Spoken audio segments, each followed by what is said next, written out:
ನಮಸ್ಕಾರ ಗುರುಸ್ವಾಮಿಗಳ ಮತ್ತೊಂದು ವಿಡಿಯೋಗೆ ತಮ್ಗೆಲ್ಲ ಆತ್ಮೀಯ ಸ್ವಾಗತ. ಓ ಬಾರೋ ಅಪರೂಪದ ಮುಳ್ಳಂದಿ ಬಾಬಾ. ನೀವೆಲ್ಲ ಆಲ್ರೆಡಿ ಈಗ ಟೈಟಲ್ ಅಲ್ಲಿ ನೋಡ್ದಂಗೆ ಮ್ಯಾಕ್ಸ್ ಫಿಲಮ್ ನ ಮ್ಯಾಕ್ಸಿಮಮ್ ನೋಡ್ಕೊ ಬಂದಿದೀವಿ. ಯಾಕಂದ್ರೆ ನಮ್ಮ ಅಭಿನಯ ಚಕ್ರವರ್ತಿ ನಮ್ಮ ಕರ್ನಾಟಕದ ಬಿಗ್ ಬಾಸ್ ಬಾದ್ಶಾ 2-3 ವರ್ಷ ಆಯ್ತು ಫಿಲಮ್ ಎಲ್ಲ ರಿಲೀಸ್ ಆಗಿ. ತುಂಬಾ ಅಂದು ವೆಯ್ಟ್ ಮಾಡ್ತಿದ್ದೆ, ಯಾಕಂದ್ರೆ ಲಾಸ್ಟ್ ವಿಕ್ರಾಂತ್ ರೋಣಗ್ ಹೋಗಿದ್ದು ಸುಮಾರು ವರ್ಷ ಆಯ್ತು. ಬರೀ ಬಿಗ್ ಬಾಸ್ ಅಲ್ಲಿ ನೋಡ್ತಿದ್ದೋ. ಇವಾಗ ಥಿಯೇಟರ್ಗೆ ಹೋಗ್ಬಿಟ್ಟು ಕಣ್ತುಂಬ ನೋಡ್ಕೊ ಬಂದೋ.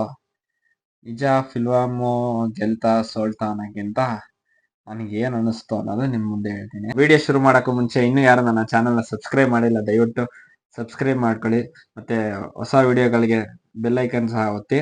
ಸೊ ಬನ್ನಿ ಶುರು ಮಾಡೋಣ. ಅವ್ರ ಮನೆ ಮಕ್ಕಳು ಬೆಳಿಬೇಕು. ಇವತ್ತು ಆಕ್ಚುಲಿ ನಾಳೆ ಎಕ್ಸಾಮ್ ಇಟ್ಕೊಂಡು, ಅಂದ್ರೆ ನೀವೊಂದ್ 2 ದಿನಕ್ಕೆ ಎಕ್ಸಾಮ್ ಇಟ್ಕೊಂಡು ಹೋಗಿದ್ದೀವಿ. ಯಾಕಂದ್ರೆ UI ಮೂವಿ ರಿವ್ಯೂ ನೋಡಿದೀನಿ ಆಲ್ರೆಡಿ. ನೆಕ್ಸ್ಟ್ ಇದಕ್ಕೆ ಹೋಗೋಣ ಅಂತ ಅನ್ಕೊಂಡು ಕೊನೆಗೆ ಇವತ್ತು ಹೋಗಿದ್ದು. ಜನ ಹೋಗ್ಬೇಕಾರಂತೂ ಫಸ್ಟ್ ಆಫ್ ಆಲ್ ಹೋದೋ ಬುಕ್ ಮೈ ಶೋ ನೋಡಿದ್ರೆ ಬೆಳಿಗ್ಗೆ ಶೋ ಅಲ್ವಾ, 11 ಗಂಟೆ. ಅಷ್ಟಾಗಿರಲ್ವೇನೋ ಅನ್ಕೋಬೋದು. ಬಟ್ ಬುಕ್ ಮೈ ಶೋ ಅಷ್ಟು ಕಮ್ಮಿನೇ ಇತ್ತು, ಸ್ವಲ್ಪ ಜನ ತೋರಿಸ್ತಾ ಇಲ್ಲ. ಬಟ್ ಅಲ್ಗೋದಾದ್ಮೇಲಂತೂ ಕ್ರೌಡ್ ಆಗಿ ಆಲ್ಮೋಸ್ಟ್ ಮುಕ್ಕಾಲು ಥಿಯೇಟ್ರು ಫುಲ್ ಆಗ್ಬಿಟ್ಟಿತ್ತು. ಅದು ಬೆಳಿಗ್ಗೆ 11 ಗಂಟೆ ಶೋ, ಅಂದ್ರೆ ಶುಕ್ರವಾರ. ಫುಲ್ ಖುಷಿ ಆಯ್ತು, ಜನನು ಹೆಂಗೋ ಸೇರಿದ್ರು ಬಿಡಪ್ಪ, ನೀನೇನು ಫಿಲಮ್ ಸ್ಟಾರ್ಟ್ ಆಯ್ತು. ಫಿಲಮ್ ಏನಾದ್ರು ಲೈನ್ ಸ್ಟೋರಿ ಹೇಳೋಣ ಅಂದ್ರೆ, ವಿಡಿಯೋದಲ್ಲಿ ಅವರು ಟ್ರೇಲರಲ್ಲೂ ಬಿಟ್ಕೊಟ್ಟಿಲ್ಲ, ಟೀಸರ್ಲ್ಲೂ ಬಿಟ್ಕೊಟ್ಟಿಲ್ಲ. ನಾನ್ ಬಿಟ್ಕೊಡಕ್ಕಾಗತ್ತ?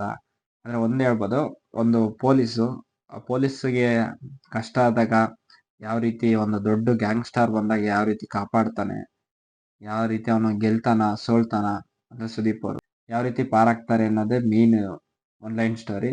ಇನ್ನು ಒಳಗಡೆ ತುಂಬಾ ಅಡಗಿದೆ, ಒಂದು ದೊಡ್ಡ ಮೆಸೇಜ್ ಇದೆ. ಖಂಡಿತ ನೀವು ಅಲ್ಲೇ ಹೋಗಿ ನೋಡ್ಬೇಕು. ಆಕ್ಚುಲಿ ಇದು ಲೈನ್ ಸ್ಟೋರಿ. ಸ್ಟಾರ್ಟ್ ಆಗ್ತಿದ್ದಂಗೆ ಗೂಸ್ ಬಂಪ್ ಸ್ಟಾರ್ಟ್ ಆಗೈತೆ, ಅಂದ್ರೆ ಡೈರೆಕ್ಟ್ ಎಂಟ್ರಿ ಬಂದ್ಬಿಡ್ತು. ಈ ಫಿಲಮ್ಲಂತೂ ಮೇನು ಮಾಸ್ ಫಿಲಮ್ ಅಂತೂ ಇದಂತೂ. ಆಕ್ಚುಲಿ ಇದು ಮಾಸ್ ಫಿಲಮ್ ಕ್ಯಾಟಗರಿಗೆ ಬರೋದು. ಥ್ರಿಲ್ಲರ್ ಇತ್ತು, ಸಸ್ಪೆನ್ಸ್ ಇತ್ತು, ಪ್ರತಿಯೊಂದು ಸುದೀಪ್ ಎಂಟ್ರಿ ಸೀನ್ ಅಂತೂ ಮಸ್ತ್. ಮಾತ್ರ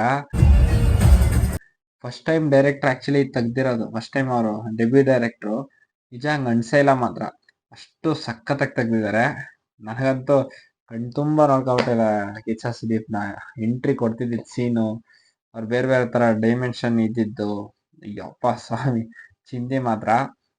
ಆಮೇಲೆ ಇನ್ನ ಬೇರೆ ಏನ್ ಇಷ್ಟ ಆಯ್ತು ಅಂದ್ರೆ BGM ಇಷ್ಟ ಆಯ್ತು. ಹಿಂದೆ ಗೊತ್ತಾಗ ಏನ್ ಹೆವಿ BGM ಏನ್ ಅನ್ಸಿಲ್ಲ. ಅದಕ್ಕೆ ಫೈಟಿಂಗ್ ಸೀನಿಗೆ, ಸಾಂಗ್ಗೆ, ಪ್ರತಿಯೊಂದಕ್ಕೆಲ್ಲ ಮಸ್ತಾಗಿ ಕೊಟ್ರು. ಅಜನೀಶ್ ಅಂದ್ರೆ ಕೇಳಲೇಬೇಕಾಗಿಲ್ಲ, ಸರ್ ಮಾತ್ರ ಸಖತ್ತಾಗಿ ಮಾಡ್ತಾರೆ. ಜೊತೆಗೆ ನಮ್ ಬಿಗ್ ಬಾಸ್ ಮಂಜಣ್ಣನ್ ಪಾತ್ರನೂ ಚೆನ್ನಾಗಿತ್ತು. ಹೆಂಗಿರ್ತದೆ ಅಂತ ಕ್ಯೂರಿಯಾಸಿಟಿ ಇತ್ತು. ಅವ್ರದ್ದು ಸಖತ್ತಾಗಿ ಮಾಡಿದ್ದಾರೆ. ತೆಲುಗಲ್ಲಿ ವರಲಕ್ಷ್ಮಿ ಅನ್ನೋ ಪಾತ್ರನೂ ಸಖತ್ತಾಗಿ ಮಾಡಿದ್ದಾರೆ. ಅವ್ರೇನೇನ್ ಕೊಟ್ಟಿದ್ರು ಕೆಲಸ ಎಲ್ಲ ಸಖತ್ತಾಗಿ ಮಾಡಿದ್ದಾರೆ ಎಲ್ಲ ಆಕ್ಟರ್ಗಳು. ಆಕ್ಟಿಂಗ್ ವಿಚಾರದಲ್ಲಿ ಏನ್ ತೊಂದರೆ ಇಲ್ಲ. ಒಂದಿನ ಅಷ್ಟೇನೋ ಫಿಲಮ್ ತೆಗ್ದಿದಾರೆ ಅಂತ ಅಂತಿದಾರಲ್ಲ, ಈ ಲೆವೆಲ್ಗ ಈ ತರ ಇರುತ್ತಾ? ಒಂದು ಮೆಸೇಜ್ ಕೊಟ್ಟಿದ್ದಾರೆ, ನಿಜವಾಗ್ಲೂ ನೀವೆಲ್ಲ ಆ ಮೆಸೇಜ್ಗಾರ ಹೋಗ್ಬಿಟ್ಟು ಅಲ್ಲಿ ನೋಡ್ಬೇಕು. ಸುದೀಪ್ ಸಿನ್ಗಾರ ಅಲ್ಲಿ ಹೋಗಿ ನೋಡ್ಬೇಕು, ಅಷ್ಟು ಸಖತ್ತಾಗಿತ್ತು ಫಿಲಮು. ನೀನು ಸಾಂಗ್ಸ್ಗಳು ಲವ್ ಸ್ಟೋರಿ ಅಂತ ಇಲ್ಲ, ಬಟ್ ಅದು ಅನ್ಸೋದಿಲ್ಲ ಅಯ್ಯೋ ಈಗ ಬೇಕಿತ್ತ ಅನ್ಸೋದೇ ಇಲ್ಲ, ಅಷ್ಟು ಸಖತ್ತಾಗಿದೆ. 1 ನಿಮಿಷ ನಾನು ಫೋನ್ ತೆಗೆದು ಸಹ ನೋಡಿಲ್ಲ. ಕೆಲವೊಂದು ಫಿಲಮ್ ಎಲ್ಲ ಫೋನ್ ತೆಗೆದು ನೋಡ್ತಾ ಇರ್ತೀವಿ ಈ ಸೀನ್ ಹೋಗ್ಲಿ ಅಂತ. ಬಟ್ ನಿಮ್ಗೆ ನಿಜ ಗೊತ್ತಾ, ಮಧ್ಯ ಇಂಟ್ರೋಲ್ ಬಿಟ್ಟಾಗ ನಾವು ತಗೋಗಿ ತಿನ್ನೋಕು ಟೈಮ್ ಇರ್ಲಿಲ್ಲ, ಹಂಗ್ ನೋಡ್ತಿದ್ದೋ. ಯಾಕಂದ್ರೆ ಒಂದೊಂದ್ ಸೀನ್ಗೂ ಒಂದೊಂದು ಟ್ವಿಸ್ಟ್ ಟರ್ನ್ ಸಸ್ಪೆನ್ಸ್ ಇಟ್ಟಿದ್ದ. ಫಿಲಮ್ ಅಂತೂ ನಂಗಂತೂ ಭಾರಿ ಇಷ್ಟ ಆಯ್ತು. ನೆಗೆಟಿವ್ ಅಂತ ನನಗೆ ಅಷ್ಟಾಗಿ ಅನ್ಸಿಲ್ಲ, ಬಟ್ ತುಂಬಾ ಅಂತೂ ಸಖತ್ತಾಗಿತ್ತು. ಎಲ್ಲೂ ಲ್ಯಾಗ್ ಇಲ್ಲ, ಪ್ರತಿಯೊಂದು ಸೀಕ್ವೆನ್ಸ್ ಅಲ್ಲೂ ಸಖತ್ತಾಗಿತ್ತು.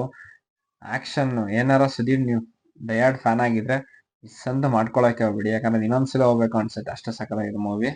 ಖಂಡಿತ ಹೋಗಿ ನೋಡ್ಕೊ ಬನ್ನಿ, ಒಂದೊಳ್ಳೆ ಮೂವಿ. ಡೈರೆಕ್ಟರ್ ಮಾತ್ರ ಇಲ್ಲಿಂದ ಒಂದು ಹ್ಯಾಟ್ಸ್ ಆಫ್. ಮಾತಾಡ್ತಾ ಇದ್ದೀರಾ, ಮ್ಯಾಕ್ಸಿಮಮ್ ಸೈಲೆನ್ಸ್ ಇರಲಿ ಸರ್. ಇನ್ನೊಂದು ರಿಕ್ವೆಸ್ಟ್, ಸುದೀಪ್ ಸರ್ ನೀವು ಆದಷ್ಟು ವರ್ಷಕ್ಕೊಂದೊಂದು ಫಿಲಮ್ ಕೊಡೋಕ್ಕೆ ಟ್ರೈ ಮಾಡಿ. ನಿಮ್ಗೋಸ್ಕರ ಇಲ್ಲೆಲ್ಲ ನಮ್ಮ ಕನ್ನಡಿಗರೆಲ್ಲ ಕಾಯ್ತಾ ಇದ್ದೀವಿ. ಸೊ ಮ್ಯಾಕ್ಸ್ ಯಾವತ್ತಿದ್ರು ನೀವು ಮ್ಯಾಕ್ಸಿಮಮ್ ಆದಷ್ಟು ಹೋಗಿ ಶನಿವಾರ ಭಾನುವಾರ ಎಲ್ಲ ನಿಮ್ಮ ಫ್ಯಾಮಿಲಿ ಕರ್ಕೊಂಡು ಆರಾಮಾಗಿ ಹೋಗ್ಬೋದು. ತುಂಬಾ ಸಖತ್ತಾಗಿದೆ ಮೂವಿ, ದಯವಿಟ್ಟು ಹೋಗಿ ನೋಡಿ. ಮತ್ತೆ ನಿನ್ನೆ ಯಾರು ಆಲ್ರೆಡಿ ಹೋಗಿ ನೋಡಿದೀರಾ, ದಯವಿಟ್ಟು ನಿಮ್ಗೆ ಹೆಂಗಿತ್ತು ಮೂವಿ ಅನ್ನೋದ ಕಮೆಂಟ್ ಮಾಡಿ. ಸೊ ಮತ್ತೊಂದು ವಿಡಿಯೋದ ಮೂಲಕ ನಿಮ್ಗೆಲ್ಲ ಸಿಗೋಣ. ಜೈ ಕಿಚ್ಚ. ಅವ್ರ ಮನೆ ಮಕ್ಕಳು ಬೆಳಿಬೇಕು.